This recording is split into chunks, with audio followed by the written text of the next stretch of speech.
वो कहते हैं कि आधा अधूरा मंदिर का प्राण प्रतिष्ठा। नहीं, ऐसा नहीं है, बिल्कुल अशास्त्रीय नहीं। 75वां जन्मदिन आप मनाए अभी।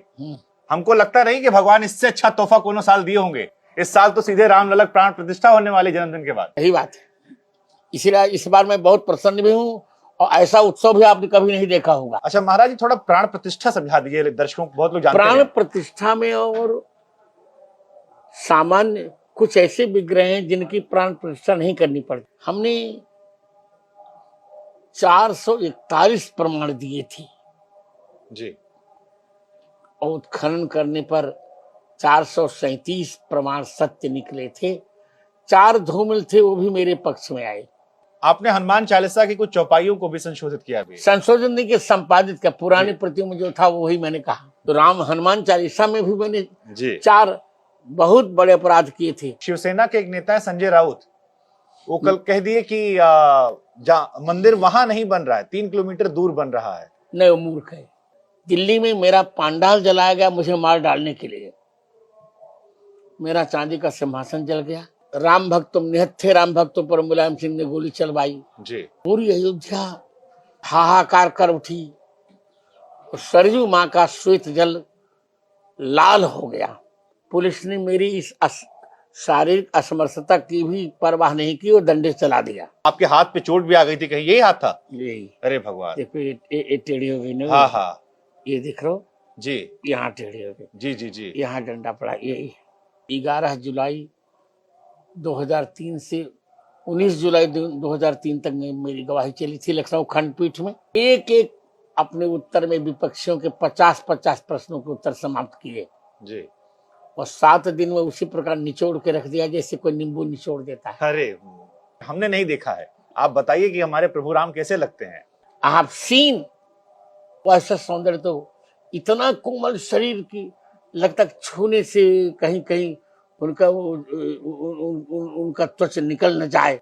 लोग कहते हैं कि आपके बड़े अच्छे मित्र हैं मोदी जी, अभी मुलाकात भी किए थे आपके, फिर आने वाले हैं मिलने आपसे। 1988 से हम दोनों की मतलब जब जब जब आडवाणी जी की रथ यात्रा हुई थी ना जी, उसी समय।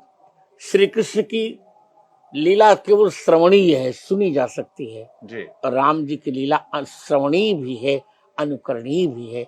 माता पिता गुरु सबके प्रति कैसा राम जी का व्यवहार है, वह व्यवहार यदि हम अपना ले तो हम महामानव बन सकते हैं।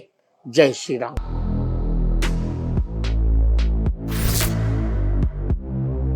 नमस्कार, आपके साथ मैं हूं शुभांकर मिश्रा और आज जो मेरे मेहमान हैं वो बहुत खास हैं क्योंकि उन्हें आप सनातन धर्म का रक्षक कह सकते हैं।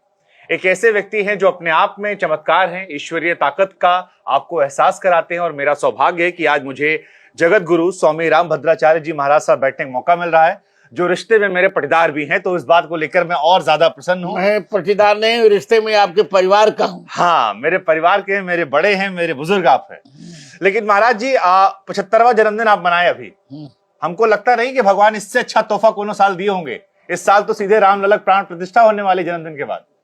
सही बात है, इसीलिए इस बार मैं बहुत प्रसन्न भी हूँ, और ऐसा उत्सव भी आपने कभी नहीं देखा होगा। जी, तो कितना बड़ा यात्रा रही, क्योंकि हमने सुना कि आप एक जमाने में जेल गए, लाठी वाठी आपको पड़ी और आपके हाथ पे चोट भी आ गई थी, कहीं यही हाथ था? यही। अरे भगवान। देखो ये टेढ़ी हो गई ना। हाँ हाँ ये दिख रहा जी, यहाँ टेढ़ी हो गई। जी जी जी। यहाँ डंडा पड़ा। यही 80 के दशक में, 90 के दशक में। 90 के दशक में।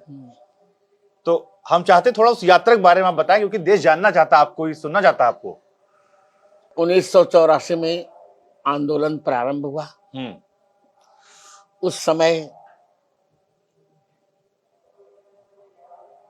रामचंद्र दास परमहंस, अवैधनाथ, महंत अवैधनाथ, नृत्य गोपाल दास, मैं स्वयं,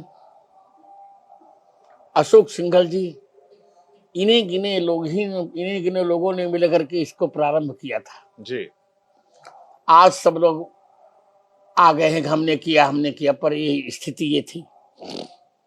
और इसके बाद हमने गांव में ईंट की पूजा करवाई जी। 1988 में जब राजीव की सरकार गिरी, 88 में कि 90 में, 1990 में। जी जी तो उस समय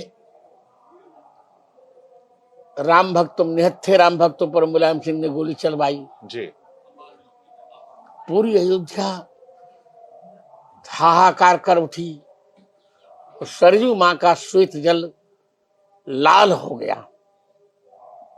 वो भी दिन हमने देखा है। और 6 दिसंबर 1992 को हम लोगों ने वह कलंकित ढांचा ढहा दिया सरयू जी में। मुकदमा चला, जी मैं स्वयं जेल गया, डंडे खाए, नजरबंद तक हुए। जी अब सोचिए कि पुलिस ने मेरी इस शारीरिक असमर्थता की भी परवाह नहीं की और डंडे चला दिया।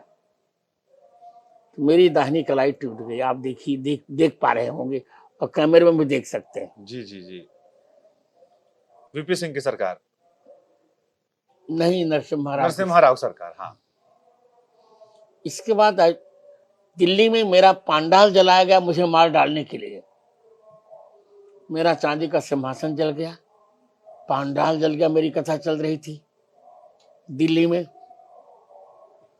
पर मैं तो अन्यत्र सहन कर रहा था। दमन जितना दमन करते बना उतना दमन सरकारों ने किया मेरा। जी और संतों ने समझौता कर लिया, पर मैंने कोई समझौते नहीं किए। जी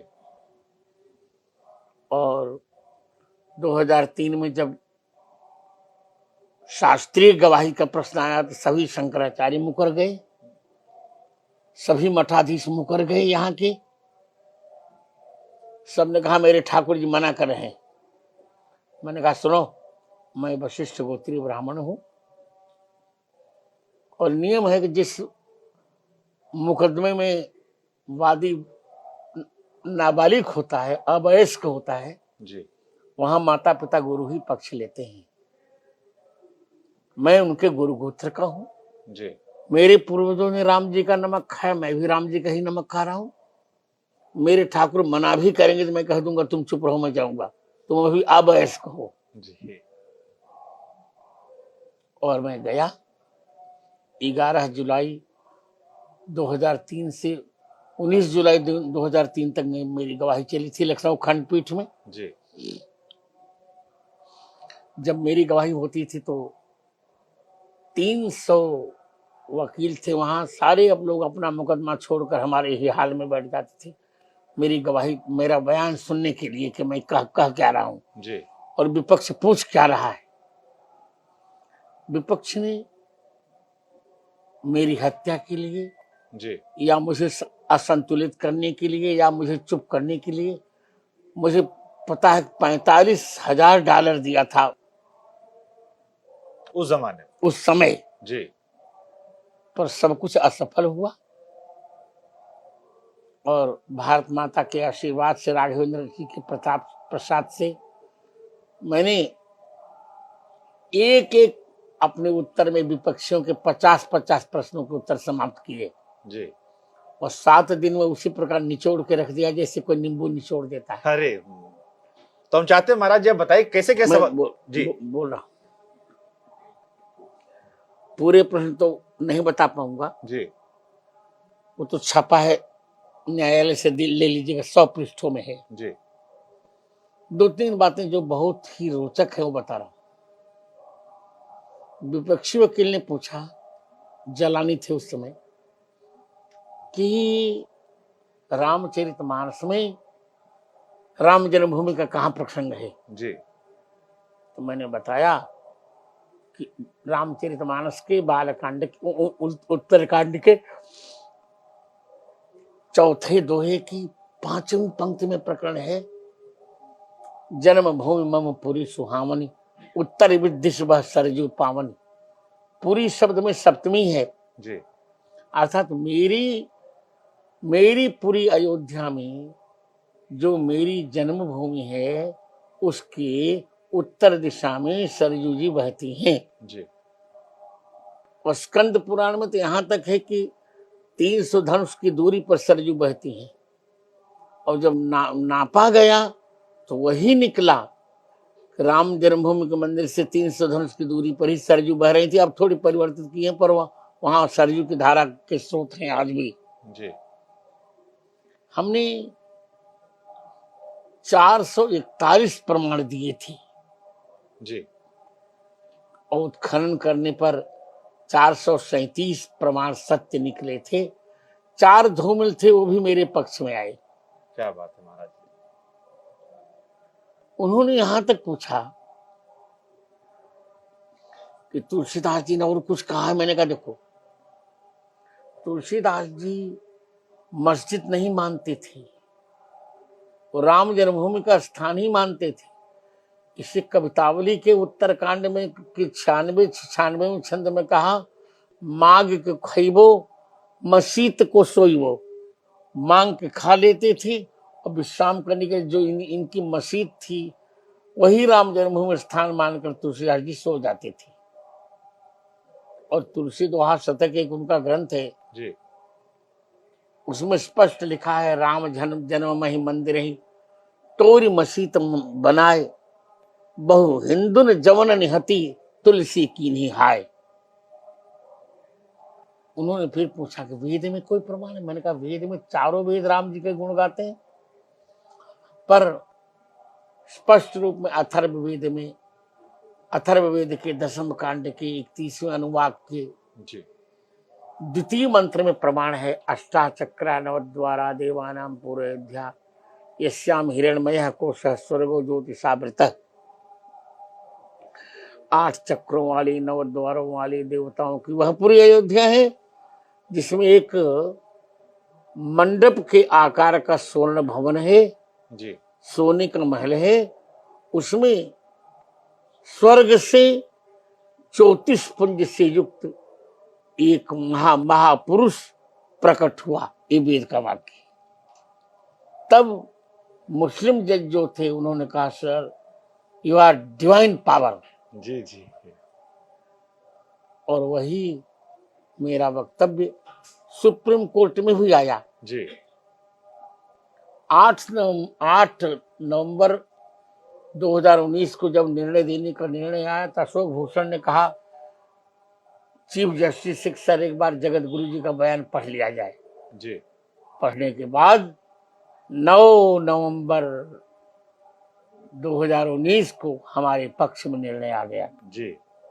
और अब मंदिर भी बन रहा है, भूमि पूजन में भी मैं था जी। और मंदिर की प्राण प्रतिष्ठा में मुझे निमंत्रण है, मैं रहूंगा। जी। तब कोई नहीं, तब जितने ट्रस्टी जब भी हैं कोई उस समय नहीं था। जी। चाहे गोविंद देव गिरी हो चाहे कोई भी हो, ये तो आप सब बन गए ट्रस्टी, जबकि मैं ट्रस्टी भी नहीं हूं, मुझे आवश्यकता भी नहीं है। जी।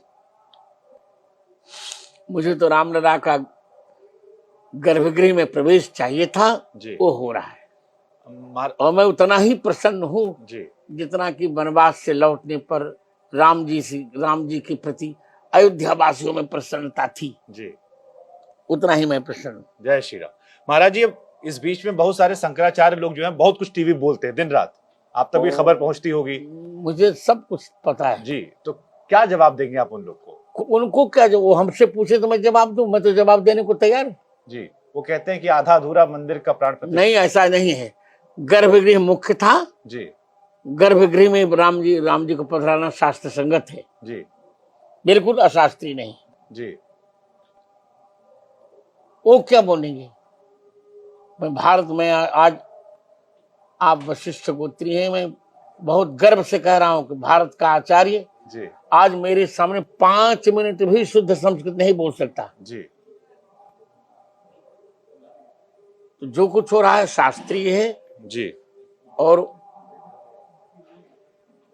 22 जनवरी 12:29 अपराह्न 12:29 पर त्रेता की छाया कलयुग पर आएगी जी। उसी समय पुनर्वसु नक्षत्र होगा, उसी समय रामचंद्र भगवान राम गर्भगृह में प्रवेश कर जाएंगे जी। आपको जज साहब ने डिवाइन पावर कहा था और हमने ये भी सुना है कि आपने रामलला के दर्शन भी किए हैं। राजा राम को आपने एक बार, आपकी उनसे मुलाकात हुई, हम चाहते हैं क्योंकि हमने नहीं देखा है, आप बताइए कि हमारे प्रभु राम कैसे लगते हैं? बहुत प्यारे लगते हैं, बहुत प्यारे लगते हैं।